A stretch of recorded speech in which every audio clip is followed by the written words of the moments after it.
जय हिंद दोस्तों, YouTube channel Gautam ji के जिस अकेडमी में स्वागत है।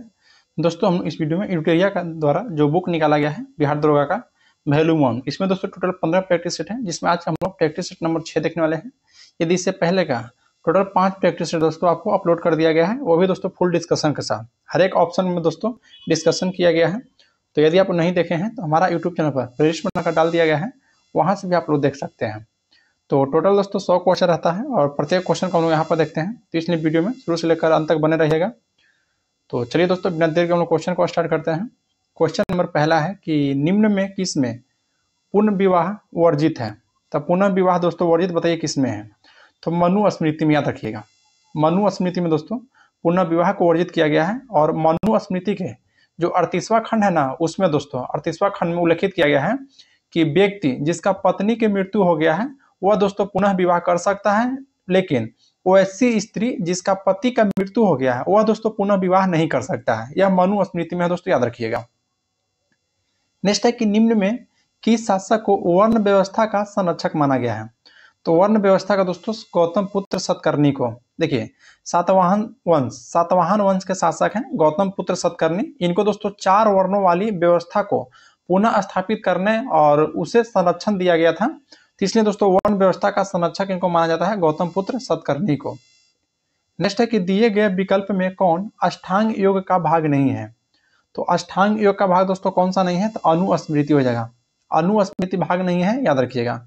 देखिए महर्षि पतंजलि ने योग को चित्त की वृत्तियां के निरोध के रूप में परिभाषित किया था, और योग सूत्र की रचना दोस्तों पतंजलि के द्वारा ही किया गया था, और जिसमें योग का 8 अंग बताया गया था, 8 अंग, जिसमें यम, नियम, आसन, प्राणायाम, प्रत्याहार, धारणा, ध्यान और समाधि है। नेक्स्ट है कि टोपरा तथा मेरठ में 2 अशोक स्तंभ लेख को दिल्ली लाने वाला शासक कौन था। तो दोस्तों फिरोज शाह तुगलक था, फिरोज शाह तुगलक, याद रखिएगा। फिरोज शाह तुगलक के द्वारा जो अशोक के द्वारा निर्मित 2 स्तंभ लेख है मेरठ और टोपरा, इसको दिल्ली लाया गया था। और टोपरा स्तंभ को फिरोजाबाद मस्जिद के निकट स्थापित किया गया, और मेरठ वाला जो स्तंभ था दोस्तों उसको दिल्ली में एक स्थान पर स्थापित कर दिया गया है, दिल्ली में। नेक्स्ट पाते हैं क्वेश्चन नंबर यहाँ पे आपका 5 है। क्वेश्चन 5 है कि मुगल काल के निम्नलिखित युद्धों को काल क्रमानुसार व्यवस्थित करना है। तो देखिए दोस्तों ऑप्शन ए में जो घाघरा का युद्ध हुआ है वह 1500 दोस्तों 27 में हुआ है। फिर खानवा का युद्ध दोस्तों 1500 आपका 29 में हुआ है। फिर चौसा का युद्ध याद रखना है 1539 में हुआ है। और सामूगढ़ का जो लड़ाई हुआ दोस्तों वह 1658 में हुआ है। तो सामूगढ़ की लड़ाई कब हुआ है, तो 1658 में। तो सबसे पहले कौन आ जाएगा दोस्तों, तो 2-1-3-4 यानी कि ऑप्शन नंबर सी हो जाएगा। 2-1-3-4 खानवा के बाद दोस्तों घाघरा का युद्ध हो जाएगा, और घाघरा के बाद दोस्तों चौसा, उसके बाद सामूगढ़ है। नेक्स्ट है क्वेश्चन नंबर 6 है कि सरंजामी प्रथा का संबंध किससे है। तो मराठा भू राजस्व से है, मराठा भू राजस्व से, याद रखिएगा। नेक्स्ट है कि भारत के व्यापार के लिए सर्वप्रथम संयुक्त पूंजी कंपनी किसके द्वारा प्रारंभ किया गया है। तो दोस्तों डचों के द्वारा दोस्तों याद रखना है, डचों के द्वारा भारत के साथ व्यापार करने के लिए सर्वप्रथम संयुक्त पूंजी कंपनी यानी कि 1599 में लंदन में स्थापित किया गया था, और यह कंपनी दोस्तों डचों के द्वारा प्रारंभ की गई है। और इसके बाद 1602 ईस्वी में डच संसद के द्वारा पारित प्रस्ताव में एक संयुक्त डच ईस्ट इंडिया कंपनी की स्थापना हुआ था। चलिए नेक्स्ट बात है दोस्तों क्वेश्चन नंबर 8 है कि किस आंदोलन से पूर्व गांधी जी ने कहा था कि मैंने रोटी मांगी थी, बदले में मुझे पत्थर मिला। तो देखिए दोस्तों ये जो उपरोक्त कथन दिया गया है, इसमें महात्मा गांधी जी के द्वारा जब सबने अवज्ञा आंदोलन के समय अपनी 11 सूत्री मांग की, और उस समय वायसराय थे इरविन के द्वारा, तो दोस्तों नजरअंदाज कर दिया गया था। तो उसमें सबने अवज्ञा आंदोलन के द्वारा ही यह बात बोला गया था कि जब मैंने रोटी मांगी तो बदले में मुझे पत्थर मिला। नेक्स्ट है कि मुजफ्फरपुर बम कांड में किस क्रांतिकारी को फांसी दिया गया है। तो खुदीराम बोस को। देखिए मुजफ्फरपुर में दोस्तों किंग्स फोर्ट की हत्या के प्रयास में फोर्ट की बग्घी पर खुदीराम बोस और प्रफुल्ल चाकी ने बम फेंका था, जिसमें कैनेडी की पत्नी और उनकी पुत्री मारी गई थी। और 11 अगस्त 1908 को खुदीराम बोस को दोस्तों इसी कारण उनको फांसी दे दिया गया था, और प्रफुल्ल चाकी दोस्तों जो कि भागकर अपना आत्महत्या कर लिए थे। नेक्स्ट है कि मलिक अंबर का संबंध किस भारतीय राजा से है। तो देखिए मलिक अंबर का जो संबंध है दोस्तों वो अहमदनगर से है, अहमदनगर से, याद रखेगा, अहमदनगर से। क्वेश्चन नंबर 11 है कि किस वर्ष दादा भाई नौरोजी हाउस ऑफ कॉमन्स के सदस्य के रूप में चुने गए थे। तो देखिए दोस्तों दादा भाई नौरोजी जो थे यह 1892 में 1892 ईस्वी में हाउस ऑफ कॉमन्स के सदस्य चुने गए थे, याद रखिएगा 1892 में। नेक्स्ट क्वेश्चन पाते हैं कि निम्न में से कौन कन्नड़ साहित्य के त्रिरत्न में शामिल नहीं है।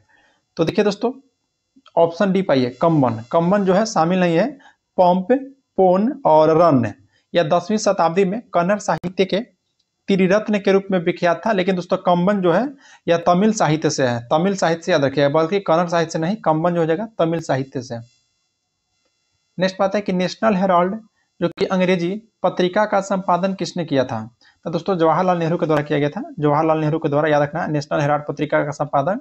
और यह पूछेगा कब, तो 1938 में किया गया था, 1938 में। नेक्स्ट है कि राष्ट्रीय प्रतिरोधक विज्ञान संस्थान का मुख्यालय कहाँ स्थित है। तो राष्ट्रीय प्रतिरोधक विज्ञान संस्थान का दोस्तों आपसे मुख्यालय पूछेगा तो नई दिल्ली हो जाएगा, नई दिल्ली।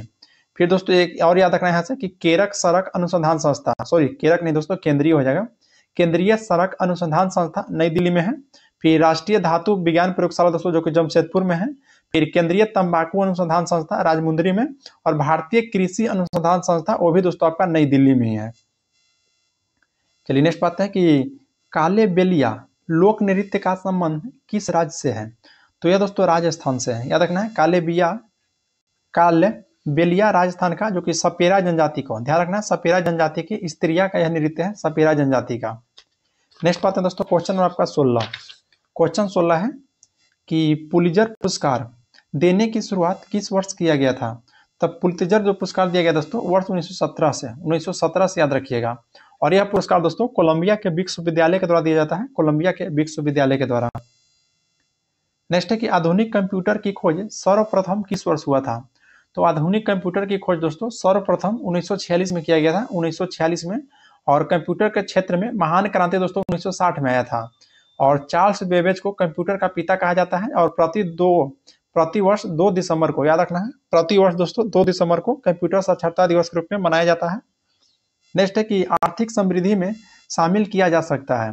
तो आर्थिक समृद्धि में दोस्तों राष्ट्रीय आय को, सकल घरेलू उत्पाद को, प्रति व्यक्ति आय में परिवर्तन को। तो यहाँ पे ऑप्शन बी हो जाएगा 1, 2, 3, 1, 2, 3 आपका राइट हो जाएगा। नेक्स्ट है कि कौन सी पंचवर्षीय योजना मानव संसाधन के विकास पर केंद्रित है। तो मानव संसाधन के विकास पर दोस्तों 8वीं पंचवर्षीय योजना, याद रखिएगा। 8वीं पंचवर्षीय योजना का कार्यकाल आपसे पूछेगा तो 1992 से 97 तक चला है, 1992 से 97 तक। नेक्स्ट है कि भारत में सीमांत कृषि भूमि जोत का आकार है। तो देखिए दोस्तों सीमांत कृषि कहेगा तो 1 हेक्टेयर से कम हो जाएगा, 1 हेक्टेयर से कम। फिर छोटी जोत है, छोटी जोत कहेगा दोस्तों तो 1 से 2 हेक्टेयर के बीच होता है। और बड़ी जोत कहेगा तो 10 हेक्टेयर से अधिक है, बड़ी जोत 10 हेक्टेयर से अधिक है। क्वेश्चन नंबर 21 है कि निम्न में कौन सा केंद्र सरकार के द्वारा लगाया जाता है परंतु राज्य सरकार के द्वारा एकत्र तथा आवंटित किया जाता है। तो देखिए दोस्तों स्टाम्प कर, जो स्टाम्प कर है या एक प्रकार का दोस्तों कर है जो कि भारतीय स्टाम्प अधिनियम 1889 के अनुभाग 3 के तहत यह कर दोस्तों सभी संपत्तियों को लेन देन पर लगाया जाता है, स्टाम्प कर, याद रखिएगा। नेक्स्ट है कि निम्न में कौन सा एक राजकोषीय नीति का उपकरण नहीं है। तो नहीं करा दोस्तों तो ब्याज दर नहीं होगा। बाकी यहाँ से याद रखना है कि करारोपण है, सार्वजनिक व्यय है और सार्वजनिक ऋण है, यानी कि दोस्तों केवल ब्याज दर आपका नहीं है। नेक्स्ट पाते हैं कि हाल ही में 5 नए देश ब्रिक्स समूह में शामिल हुआ है। तो निम्न में से कौन सा देश शामिल नहीं हुआ है। तो दोस्तों आप अर्जेंटीना के साथ जा रहे हैं तो बिल्कुल राइट है। देखिए 5 नया सदस्य दोस्तों ईरान, सऊदी अरब, इथोपिया, मिस्र जो कि ब्रिक्स में शामिल हुआ है। लेकिन दोस्तों अर्जेंटीना जो था यह ब्रिक्स में शामिल होने से पीछे हट गया था। और फिर दोस्तों यहाँ से याद रखना है आपको कि ब्रिक्स की स्थापना पूछता है तो ब्रिक्स की स्थापना दोस्तों 2006 में हुआ था औपचारिक समूह के रूप में। और 2011 में दोस्तों दक्षिण अफ्रीका में शामिल होने से ब्रिक्स बन गया था। दक्षिण अफ्रीका जब इसमें शामिल हुआ तो दोस्तों ब्रिक्स बन गया था, याद रखिएगा। नेक्स्ट पाते हैं क्वेश्चन नंबर 24। क्वेश्चन 24 है कि निम्न में कौन दक्षिण अमेरिका देश है जो अपनी सभी ग्लेशियरों को खोने वाला पहला देश बन गया है। तो वेनेजुएला। देखिए दोस्तों वेनेजुएला ऐसा देश बना है जो कि दक्षिण अमेरिका में आता है। वेनेजुएला जो है दक्षिण अमेरिका का देश है और यह सभी अपना ग्लेशियर को खोने वाला पहला देश बन गया है, खोने वाला पहला देश बन गया है, याद रखिएगा।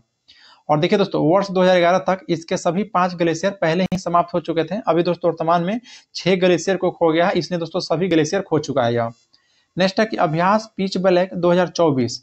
तो अभ्यास पिच ब्लैक 2024 दोस्तों ऑस्ट्रेलिया में आयोजन किया गया है, याद रखिएगा ऑस्ट्रेलिया में आयोजन किया गया है, जो कि 12 जुलाई से 2 अगस्त 2024 तक चलता है। नेक्स्ट बात है क्वेश्चन नंबर 26 कि विश्व जनसंख्या दिवस। तो देखिए दोस्तों, विश्व जनसंख्या दिवस जो है यह 11 जुलाई को मनाया जाता है। 11 जुलाई को याद रखना है विश्व जनसंख्या दिवस। और जो 2024 में दोस्तों 11 जुलाई को मनाया गया है विश्व जनसंख्या दिवस, उसका आपसे थीम पूछेगा। तो थीम है कि किसी को पीछे न छोड़े, सबको गिनती करे। किसी को पीछे न छोड़े, सबकी गिनती करे, यह दोस्तों थीम है। नेक्स्ट है कि भारत के पहले ग्राफीन केंद्र India innovation centre for graphene की स्थापना किस राज्य ने किया था? तो दोस्तों केरल में किया गया है, याद रखिएगा केरल में। नेक्स्ट है कि 2024 में राष्ट्रपति द्रौपदी मुर्मू के द्वारा किसे लोकपाल का नया अध्यक्ष नियुक्त किया गया है?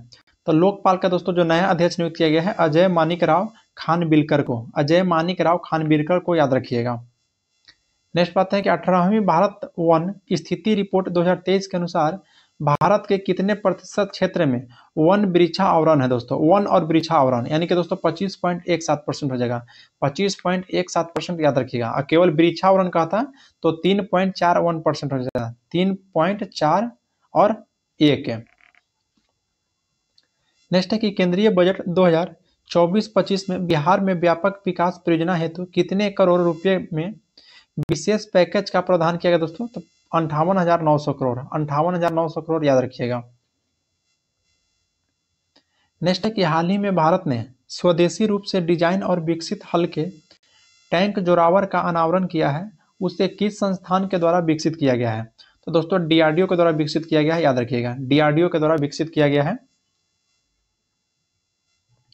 क्वेश्चन 32 है कि हाल ही में कौन सा शहर भारत का पहला यूनेस्को साहित्य शहर बन गया है? तो देखिए दोस्तों कोझिकोड दोस्तों भारत का ऐसा पहला शहर है जो कि यूनेस्को साहित्य शहर बन चुका है। और ये कोझिकोड आपसे पूछेगा तो केरल में है, केरल में। नेक्स्ट है कि ईशान पहल की शुरुआत किसने किया था? तो ईशान पहल की शुरुआत दोस्तों भारतीय विमानपत्तन प्राधिकरण के द्वारा किया गया है, याद रखिएगा। नेक्स्ट बात है क्वेश्चन नंबर 34 है कि हाल ही में भारत के पूर्व प्रधानमंत्री डॉक्टर मनमोहन सिंह का निधन हो गया है। तो उन्होंने दोस्तों किस वर्ष आरबीआई के गवर्नर के पद पर रहते हुए अपने कर्तव्यों का निर्वहन किए थे? देखिए 1982 से 85 तक 1982 से 85 तक दोस्तों डॉक्टर मनमोहन सिंह थे, जो कि आरबीआई के गवर्नर के पद पर रह चुके थे। और यह दोस्तों 13वां प्रधानमंत्री के रूप में कार्यरत हैं, जो कि 2004 से लेकर 2014 तक 2004 से 2014 तक दोस्तों डॉक्टर मनमोहन सिंह जो कि प्रधानमंत्री पद पर रहे हैं। नेक्स्ट बात है क्वेश्चन नंबर 35 कि किस देश में विश्व के सबसे बड़े direct air capture and storage plant mammoth का परिचालन शुरू हुआ है? तो दोस्तों आइसलैंड में, याद रखिएगा आइसलैंड में शुरू हुआ है। नेक्स्ट है कि अंतर्राष्ट्रीय सौर गठबंधन का 99वां सदस्य कौन बन चुका है? तो स्पेन, याद रखना है स्पेन दोस्तों 99वां सदस्य बना है। और 100वां सदस्य आपसे पूछेगा तब पराग्वे हो जाएगा। 100वां सदस्य कौन सा? तो पराग्वे। टोटल दोस्तों 100 सदस्य में शामिल हो गया है। और देखिए आईएसए का दोस्तों आपसे मुख्यालय पूछेगा तो गुरुग्राम जो कि हरियाणा में है। और इसकी शुरुआत दोस्तों 2015 से हुआ था, याद रखना है। अंतर्राष्ट्रीय सौर गठबंधन की शुरुआत कब से? तो 2015 से। नेक्स्ट है कि वर्ष 2024 में किसे साहित्य अकादमी फेलोशिप सम्मान से सम्मानित किया गया है? तो दोस्तों याद रखना है रस्किन बॉन्ड को साहित्य अकादमी फेलोशिप सम्मान से सम्मानित किया गया है। नेक्स्ट है कि राष्ट्रपति द्रौपदी मुर्मू ने राष्ट्रपति भवन के दरबार हॉल का नाम बदलकर क्या रखा है? तो दोस्तों गणतंत्र मंडप याद रखिएगा। राष्ट्रपति भवन को दरबार हॉल और अशोक हॉल का नाम बदलकर गणतंत्र मंडप और अशोक मंडप कर दिया गया है, याद रखिएगा। नेक्स्ट बात है क्वेश्चन 39 है कि भारत की किस राज्य में 5200 वर्ष पुराना हड़प्पा बस्ती की खोज हुआ है? तो यह दोस्तों गुजरात में हुआ है, याद रखना है। हाल ही में दोस्तों एक केरल विश्वविद्यालय के शोधनकर्ताओं के द्वारा गुजरात के कच्छ में 5200 साल पुरानी हड़प्पा बस्ती की खोज हुआ है। और वहां से दोस्तों जो प्राप्त अवशेष में टेराकोटा, चीनी मिट्टी का बर्तन, कलाकृतियां और जानवरों की हड्डियां उसमें शामिल है। नेक्स्ट है कि ऑनलाइन गेमिंग के प्रतिकूल प्रभाव को कम करने के लिए किस राज्य सरकार ने डिजिटल डिटॉक्स पहल की शुरुआत किया है? तो दोस्तों कर्नाटक सरकार के द्वारा, याद रखना है कर्नाटक सरकार के द्वारा। नेक्स्ट बात है कि पेरिस ओलंपिक 2024 में भारत में ध्वजवाहक के रूप में पीवी सिंधु के साथ कौन थे? तो दोस्तों शरद कमल थे, याद रखिएगा, शरद कमल और पीवी सिंधु जो कि पेरिस ओलंपिक 2024 के दोस्तों भारत की तरफ से ध्वजवाहक थे। नेक्स्ट है कि स्वतंत्र भारत में ओलंपिक के एक ही संस्करण में 2 पदक जीतने वाले पहले भारतीय खिलाड़ी कौन थे? तो पहले भारतीय खिलाड़ी दोस्तों मनु भाकर हो जाएंगे, मनु भाकर याद रखना है, जो कि ओलंपिक के एक ही संस्करण में 2 पदक जीतने वाले प्रथम भारतीय बन चुके हैं मनु भाकर। और मनु भाकर दोस्तों निशानेबाजी से संबंधित है, निशानेबाजी से, और इन्होंने 10 मीटर एयर पिस्टल में और 10 मीटर एयर पिस्टल मिक्सर में ब्रॉन्ज मेडल जीता था। 43 है कि पूजा फूल तोड़ रही है, इस वाक्य में कौन सी क्रिया है? तो पूजा फूल तोड़, देखिए दोस्तों, जिस क्रिया के साथ कर्म रहता है अथवा उसका रहने की संभावना रहती है तो उसे हम लोग सकर्मक क्रिया कहते हैं। सकर्मक क्रिया याद रखिएगा। तब पूजा फूल तोड़ रही है यानी कि सकर्मक क्रिया हो जाएगा। नेक्स्ट है कि निम्न में कौन सा घोड़ा का परिवाची शब्द नहीं है? तो देखिए दोस्तों, घोड़ा का परिवाची शब्द होता क्या क्या है? तो अश्व होता है, वाजी होता है और घोटक होता है, लेकिन दोस्तों असम नहीं होता है, असम नहीं होता है, याद रखिएगा। तो यानी कि ऑप्शन नंबर ये हो जाएगा जो कि आपका नहीं होता है। फिर दोस्तों लहर का आपसे पूछेगा कि लहर का परिवाची शब्द कौन सा है? तो लहर का याद रखना तरंग हो जाएगा, हिलोर हो जाएगा और उर्मी हो जाएगा। फिर अस्म का दोस्तों परिवाची शब्द पूछेगा आपसे तो शिला हो जाएगा, लोथ हो जाएगा और पत्थर हो जाएगा। नेक्स्ट एक निम्न में कौन सा शब्द वर्तनी के दृष्टि से अशुद्ध है? अशुद्ध है तो आषाढ़ दोस्तों, आषाढ़ दोस्तों जो कि अशुद्ध है, याद रखना है। आषाढ़ को दोस्तों देखिए ऐसे ऐसे जो ये स आपका हो जाएगा दोस्तों, मुधानी सा जो होता है ये आपका स हो जाएगा। चलिए नेक्स्ट पाते हैं कि हे राम तुम कहाँ हो, वाक्य में कौन सा कारक है? तो संबोधक कारक हो जाएगा। हे राम तुम कहाँ हो, संबोधक कारक, संबोधक कारक याद रखिएगा, हे राम तुम कहाँ हो। नेक्स्ट है कि निम्न में कौन कर्मधारय समास का उदाहरण है? तो कर्मधारय समास का उदाहरण दोस्तों आपका श्वेत पत्र हो जाएगा, श्वेत पत्र, श्वेत पत्र। नेक्स्ट बात है दोस्तों, क्वेश्चन नंबर यहाँ पे आपका हो जाएगा इंग्लिश है 48 से 49 तक, तो आपको इसको बना लीजिएगा। जब बनाइएगा दोस्तों तो ऑप्शन डी इसका आंसर आ जाएगा। फिर जब दोस्तों 49 का आप बनाइएगा तो 49 का दोस्तों ऑप्शन इसका भी डी आ जाएगा, फंडामेंटल आ जाएगा। और जब क्वेश्चन 50 को बनाइएगा तो इसका दोस्तों ऑप्शन आपका यहाँ पे डी, इसका भी डी आएगा। चलिए नेक्स्ट क्वेश्चन को बढ़ते हैं। क्वेश्चन नंबर 51 है कि जूट के रेशों में सामान का निर्माण करने से भारत का विश्व में कौन सा स्थान है? तो ये दोस्तों पहला स्थान है। जूट के रेशों से सामानों का निर्माण करने में भारत दोस्तों विश्व में पहला स्थान है, विश्व में पहला। और सोने की रेशा का दोस्तों याद रखना है गोल्डन फाइबर, गोल्डन फाइबर के भी नाम से जाना जाता है। और इसका पहला कारखाना दोस्तों कोलकाता के समीप रिसरा नामक स्थान पर 1855 ईस्वी में लगाया गया था। और भारतीय जूट निगम की स्थापना पूछेगा तो 1971 में, 1971 में। नेक्स्ट है कि विश्व में सबसे अधिक थोरियम का भंडार भारत के किस राज्य में है? तो थोरियम के भंडार दोस्तों भारत के केरल राज्य में, थोरियम का भंडार याद रखना है भारत का दोस्तों केरल राज्य में आपका राइट हो जाएगा। और देश के कुल स्वर्ण उत्पादन क्या है दोस्तों? तो 99% भाग अकेले जो कि कर्नाटक राज्य में, कर्नाटक राज्य में स्वर्ण उत्पादक में है। नेक्स्ट है कि सौरमंडल का सर्वाधिक कक्षीय गति वाला ग्रहण कौन सा है? तो देखिए दोस्तों सौरमंडल का जो सर्वाधिक कक्षीय गति वाला जो ग्रह है वो दोस्तों बुध ग्रह है, बुध ग्रह। और यह दोस्तों बुध ग्रह जो है सूर्य का सबसे नजदीकी ग्रह है और सबसे छोटा और सबसे हल्का ग्रह भी है। और बुध और शुक्र का कोई भी दोस्तों उपग्रह नहीं होता है, ये भी आप बात याद रखिएगा। 54 है कि निम्नलिखित में कौन सा कथन सत्य है? पहला कथन है कि सभी भूकंप तरंगों का वेग अधिक घनत्व वाले पदार्थ में से गुजरने पर बढ़ जाता है, बिल्कुल सही बात है दोस्तों। फिर नेक्स्ट है कि सभी भूकंपीय तरंगों का वेग कम घनत्व वाले पदार्थ से गुजरने पर घट जाता है, ये भी कथन दोस्तों आपका सत्य है। फिर नेक्स्ट है कि केवल प्राथमिक तरंग ही पृथ्वी के केंद्रीय भाग से गुजर सकता है, यानी कि सभी कथन सही है। तो ऑप्शन डी हो जाएगा दोस्तों, ऑप्शन डी हो जाएगा इनमें से सभी। नेक्स्ट पाते हैं क्वेश्चन में यहाँ पर दोस्तों आपका 55 है कि तुगेला जलप्रपात निम्नलिखित में से किस देश में स्थित है? तो तुगेला दोस्तों दक्षिण अफ्रीका में हो जाएगा। तुगेला कहाँ में दोस्तों? दक्षिण अफ्रीका में। फिर दोस्तों याद रखना है न्यूजीलैंड, ऑप्शन बी पाइए, न्यूजीलैंड में दोस्तों सुथरलैंड, सुथरलैंड जलप्रपात न्यूजीलैंड में है। फिर दोस्तों फ्रांस में याद रखना है गवारनी, गवारनी जलप्रपात फ्रांस में हो जाएगा। फिर दोस्तों वेनेजुएला में क्या है? एंजिल, एंजिल दोस्तों याद रखना है वेनेजुएला में है। नेक्स्ट है कि पृथ्वी के ताप को बनाए रखने के लिए निम्नलिखित में से क्या उत्तरदायी है? तो पृथ्वी को ताप बनाने के लिए दोस्तों कार्बन डाइऑक्साइड और जल वाष्प, यानी कि दोनों हो जाएगा। ऑप्शन डी, ए और बी दोनों हो जाएगा, ए और बी आपका यहाँ पे दोनों हो जाएगा। चलिए नेक्स्ट क्वेश्चन पर बढ़ते हैं कि प्रति चक्रवात की दिशा उत्तरी गोलार्ध में कैसी होती है? तो प्रति चक्रवात की दिशा दोस्तों उत्तरी गोलार्ध में पूछेगा तो घड़ी के सुई के दिशा के अनुरूप होता है, घड़ी के सुई के दिशा के अनुरूप होता है। जबकि दोस्तों दक्षिणी गोलार्ध में पूछेगा तो घड़ी के सुई के दिशा के विपरीत होता है, याद रखिएगा। यानी कि दोस्तों उत्तरी गोलार्ध में कैसा होता है तो घड़ी के सुई की दिशा के अनुरूप प्रति चक्रवात में, यही चक्रवात में क्या था दोस्तों तो चक्रवात में दिशा उल्टा हो जाता है। उत्तरी गोलार्ध में दोस्तों घड़ी के सुई के दिशा के विपरीत हो जाता है और दक्षिणी गोलार्ध में दोस्तों घड़ी की सुई के दिशा के अनुरूप हो जाता है। यहाँ पर प्रति चक्रवात आपसे पूछ रहा था।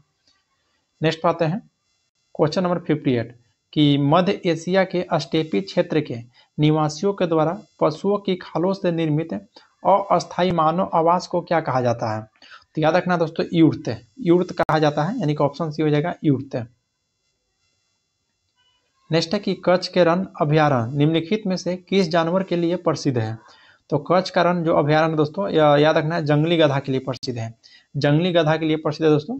फिर यहाँ और याद रखना है यहाँ से कि काजीरंगा और जल्दापारा जो अभयारण्य है यह एक सिंग वाला गैंडा के लिए प्रसिद्ध है। फिर गिर जो है दोस्तों यह एशियाई शेर के लिए प्रसिद्ध है। फिर साइबेरियन क्रेन, तो साइबेरियन क्रेन के लिए केवलादेव नेशनल पार्क है, केवलादेव जो नेशनल पार्क है यह साइबेरियन क्रेन के लिए प्रसिद्ध है। फिर शिकारी देवी अभयारण्य जो कि दोस्तों कस्तूरी मृग के लिए, कस्तूरी मृग के लिए याद रखिएगा। फिर यहाँ से दोस्तों क्वेश्चन याद रखना है कि भारत के क्षेत्रफल के आधार पर सबसे बड़ा वन्यजीव अभयारण्य हो जाएगा कच्छ डेजर्ट जो कि गुजरात में है, और सबसे छोटा क्या है दोस्तों तो पीटी व गुज जो कि इंग्लैंड यानी कि लक्षद्वीप में है। इसका नाम है पीटी व गुज इंग्लैंड जो कि लक्षद्वीप में है। नेक्स्ट है कि निम्नलिखित में किस पुरस्कार को ग्रीन ऑस्कर की संज्ञा से अभिहित किया गया है? तो ग्रीन ऑस्कर से दोस्तों तो व्हिटली पुरस्कार को, व्हिटली पुरस्कार को याद रखिएगा। नेक्स्ट है कि निम्नलिखित में से किस चार्टर अधिनियम के तहत गवर्नर जनरल की परिषद को राजस्व के संबंध में पूर्ण अधिकार प्रदान करते हुए गवर्नर जनरल को संपूर्ण देश के लिए एक ही बजट तैयार करने का अधिकार दिया गया है?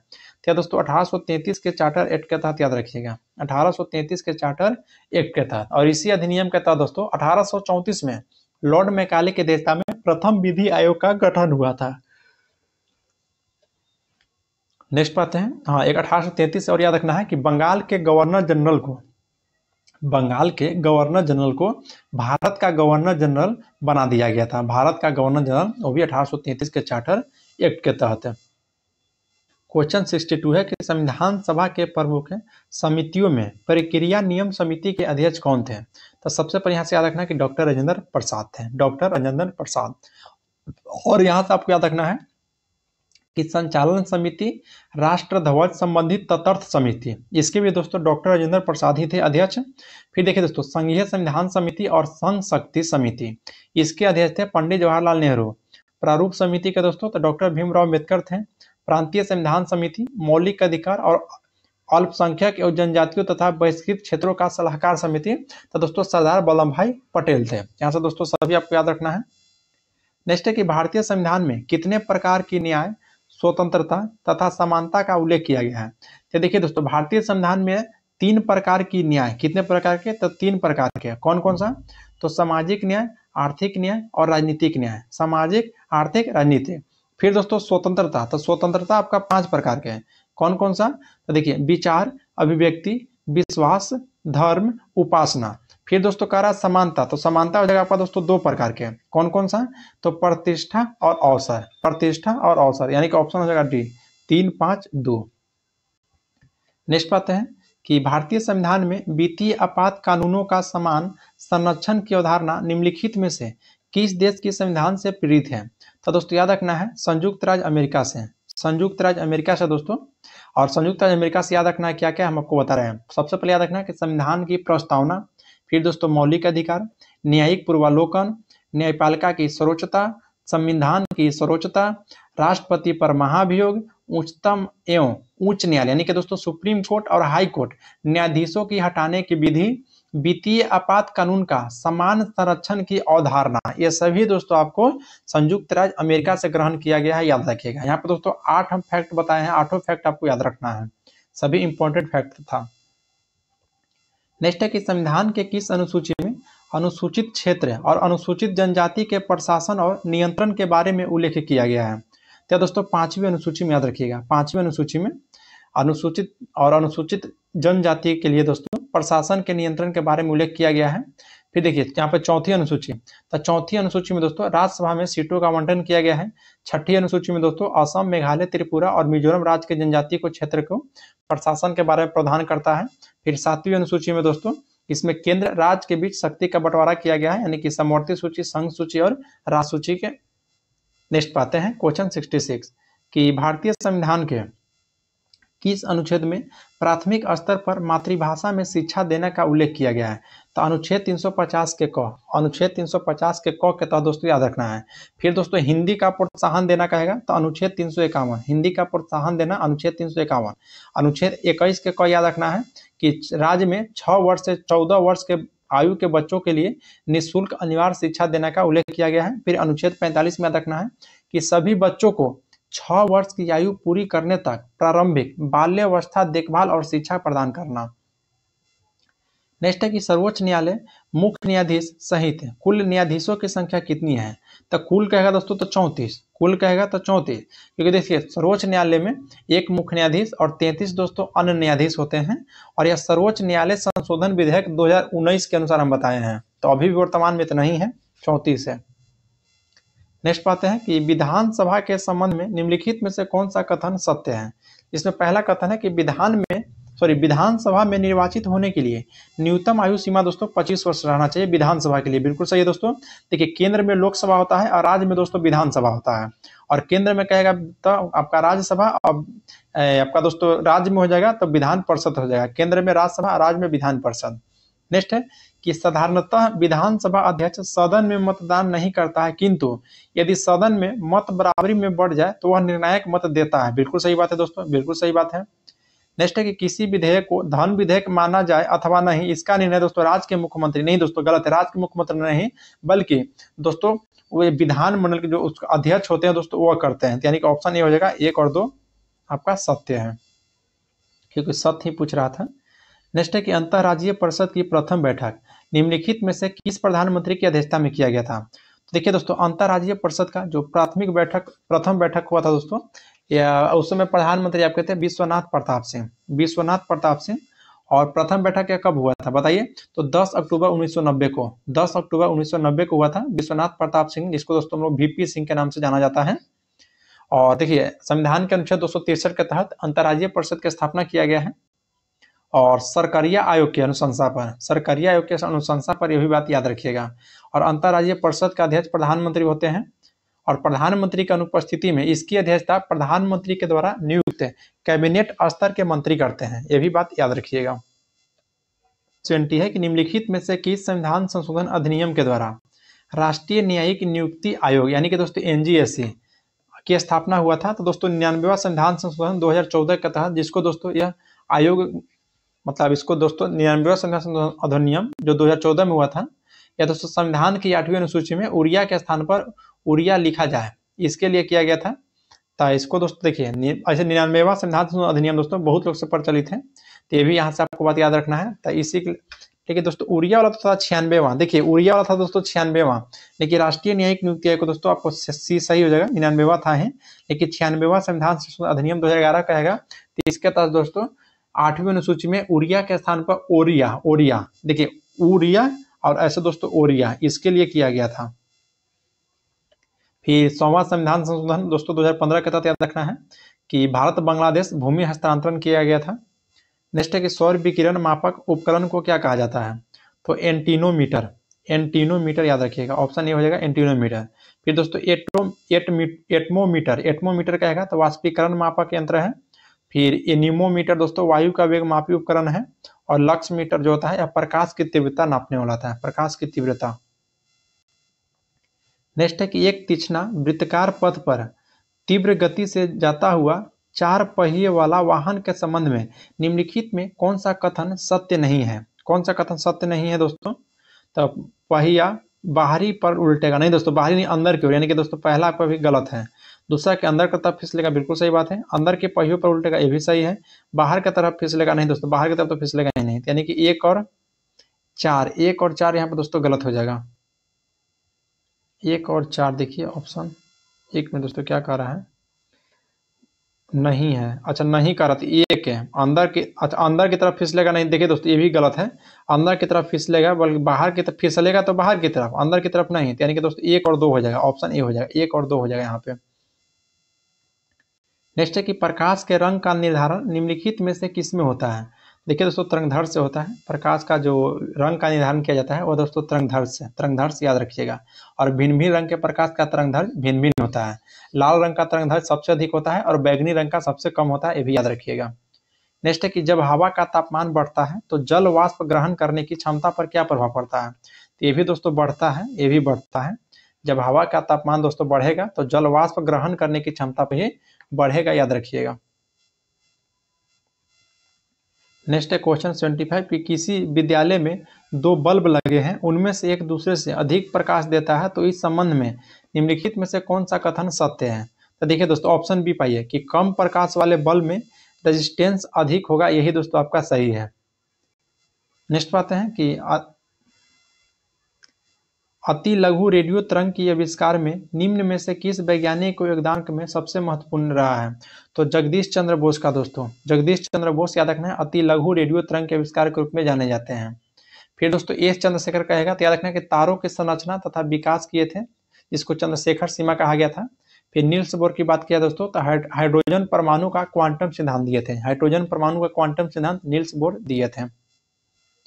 नेक्स्ट है कि दूरदृष्टि वाले व्यक्ति के संबंध में निम्नलिखित में से कौन सा कथन सत्य नहीं है। तो पहला कथन है कि इस दोष ठीक करने के लिए अवतल लेंस का उपयोग किया जाता है, यही दोस्तों गलत है, क्योंकि दोस्तों उत्तल लेंस का, दूरदृष्टि दोष में दोस्तों उत्तल लेंस का प्रयोग किया जाता है, न कि अवतल लेंस का। कि परमाणु जिसमें प्रोटॉन की संख्या समान परंतु न्यूट्रॉन की संख्या भिन्न भिन्न होती है, क्या कहलाता है। तो देखिए दोस्तों प्रोटॉन की संख्या समान, जो समान कहेगा यानी कि वही उसी को धरना है, तो समस्थानिक हो जाएगा। यही द्रव्यमान संख्या दोस्तों समान कहता तो संभारिक हो जाता। इलेक्ट्रॉन की संख्या समान कहता दोस्तों तो सम इलेक्ट्रॉनिक्स हो जाता। न्यूट्रॉन की संख्या समान कहता था तो सम न्यूट्रॉनिक हो जाता। यहाँ पर दोस्तों प्रोटॉन की संख्या समान कर रहा है तो समस्थानिक हो जाएगा, याद रखिएगा। यानी कि 78 का ऑप्शन नंबर ये आपका राइट हो जाएगा। नेक्स्ट है कि क्यूप्राइट निम्नलिखित में से किस धातु तत्व का अयस्क है। तो क्यूप्राइट दोस्तों कॉपर का हो जाएगा। क्यूप्राइट किसका है, तो कॉपर का। और इसके अलावा भी दोस्तों आपको याद रखना है कि कैल्कोसाइट, कैल्कोसाइट, मैलेकाइट, एजुराइट और कैल्कोपाइराइट, ये सभी दोस्तों कॉपर का ही है, याद रखिएगा। नेक्स्ट पाते हैं, अच्छा यहाँ सवाल दोस्तों देखिए सोडियम, सोडियम को भी याद रखिएगा, रॉक साल्ट, ट्रोना, चिल्ली सोरा, बोरेक्स। फिर कैल्शियम को याद रखना है कि कैल्सासाइट, कैल्साइट, जिप्सम, डोलोमाइट और लाइम स्टोन, ये सभी दोस्तों कैल्शियम का आपका हो जाएगा। फिर दोस्तों मैग्नीशियम को याद रखना है कि एप्सम साल्ट, मैग्नेसाइट, डोलामाइट और कार्नेलेलाइट, यानी कि डोलामाइट का दोस्तों कैल्शियम का भी होता है और मैग्नीशियम का भी होता है। नेक्स्ट है कि नीचे दिए गए कूट का प्रयोग सूची 1 को सूची 2 के साथ मिलान करना है। तो देखिए भंजन, भंजन का दोस्तों प्रयोग हम लोग बताइए किस सब्जेक्ट, सबसे पहले नीचे से आइए। वल्लीकरण आप पढ़े होंगे दोस्तों, तो जो रबर से संबंधित है। हाइड्रोजनीकरण दोस्तों आपको वसा से संबंधित है। फिर बच गया भंजन और प्रगलता। भंजन दोस्तों यदि आप पढ़े होंगे तो भंजन जो है दोस्तों यह पेट्रोलियम से संबंधित है और प्रगलन जो है यह आपको दोस्तों ताम्र से संबंधित है। यहाँ पे आंसर हो जाएगा आपका QRSP, ऑप्शन बी पा जाइए, QRSP, QRSP ऑप्शन बी हो जाएगा। नेक्स्ट है कि कठोर जल का प्रयोग निम्नलिखित में से किसके लिए नहीं किया जाता है। तो कठोर जल का प्रयोग दोस्तों पीने के लिए भी नहीं किया जाता है, साबुन से कपड़े धोने के लिए भी नहीं किया जाता है और फसल के सिंचाई के लिए भी नहीं किया जाता है। तो यहाँ से याद रखना है ऑप्शन डी आपका राइट हो जाएगा, ऑप्शन डी आपका राइट हो जाएगा। नेक्स्ट पाते हैं क्वेश्चन 82 कि कीटभक्षी पौधा जिसे मृदा में उगता है उसमें किस तत्व की कमी होता है। तो दोस्तों उसमें नाइट्रोजन, नाइट्रोजन तत्व की कमी होता है कीटभक्षी पौधा में, याद रखिएगा। नेक्स्ट पाते हैं क्वेश्चन नंबर 83 है कि एथिलीन का प्रयोग यानी उपयोग निम्नलिखित में से कहाँ नहीं किया जाता है। तो दोस्तों कार्बाइड लैंप में प्रदीपक के रूप में, कार्बाइड लैंपों में प्रदीपक के रूप में दोस्तों नहीं किया जाता है, याद रखिएगा, नहीं किया जाता है। लेकिन दोस्तों इसका प्रयोग क्या किया जाता है, तो देखिए एथिलीन का जो प्रयोग किया जाता है अति निश्चेतक के रूप में। फिर दोस्तों एथिलीन का उपयोग फलों को कृत्रिम विधि से पकाने में किया जाता है और मस्टर्ड गैस बनाने में किया जाता है, यानी कि 1 2 3 भी आपका राइट हो जाएगा। नेक्स्ट पाते हैं कि बुलेट प्रूफ है वस्त्र बनाने में निम्नलिखित में से किसका उपयोग किया जाता है। तब बुलेट प्रूफ के लिए दोस्तों पॉलीएमाइड, पॉलीएमाइड का प्रयोग करते हैं, याद रखना है पॉलीएमाइड का प्रयोग करते हैं। नेक्स्ट पाते हैं कि जेली बनाने हेतु निम्नलिखित में से कौन सा फल सर्वाधिक उपयुक्त है। तो अमरूद, सर्वाधिक उपयुक्त कौन सा हो जाएगा दोस्तों, तो अमरूद, यानी कि ऑप्शन बी हो जाएगा, ऑप्शन नंबर बी।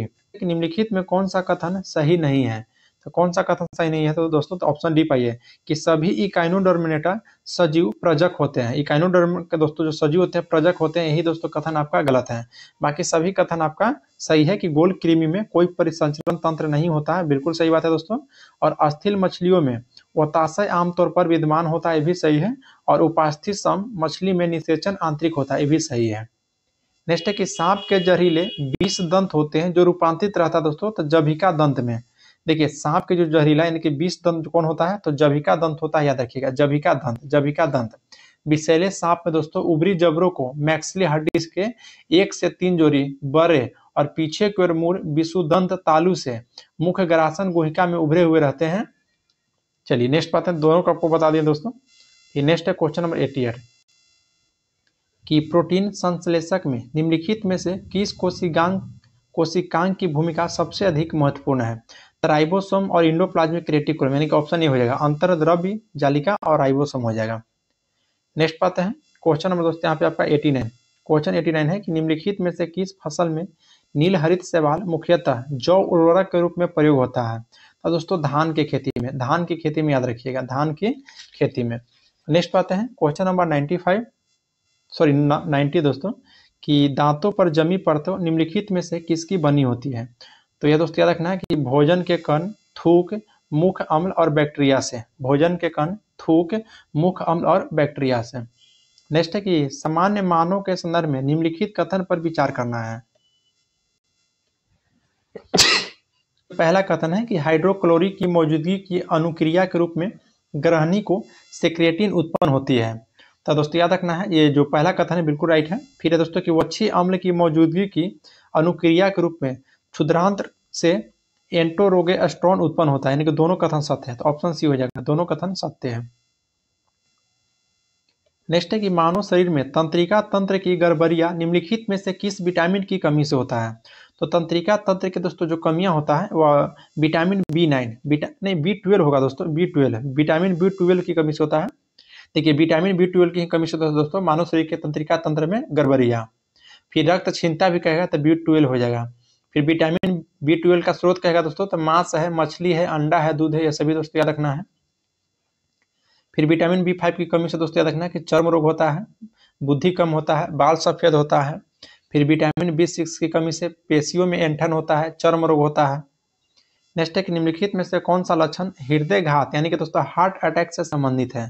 तो देखिए यहाँ पर पसीना एवं जी मचलना, सीने में दर्द, फिर दोस्तों बाह में दर्द की झंझनाहट, यानी कि सभी हो जाएगा, इनमें से सभी। नेक्स्ट है कि एस्ट्रोजन नामक हार्मोन निम्नलिखित में से किसके द्वारा स्रावित होता है। तो एस्ट्रोजन जो हार्मोन होता है दोस्तों वह पुटिका के द्वारा स्रावित होता है, याद रखना है, पुटिका के द्वारा। चलिए नेक्स्ट पाते हैं। 5 है कि कोशिकाओं के उस प्रकार का पहचान करें जो लंबी और शाखित है। जो लंबी और शाखित दोस्तों बताइए कौन सा। तो तंत्रिका कोशिका सबसे लंबी कोशिका के रूप में जाना जाता है, तंत्रिका कोशिका याद रखिएगा। यहाँ से दोस्तों मैथ रीजनिंग है तो आपको हम यहाँ पे आंसर बता देते हैं, बाकी दोस्तों इसका डिस्कशन PDF में देते ही हैं, तो वहाँ से भी आप इसको बना सकते हैं यदि आपसे नहीं बनेगा था।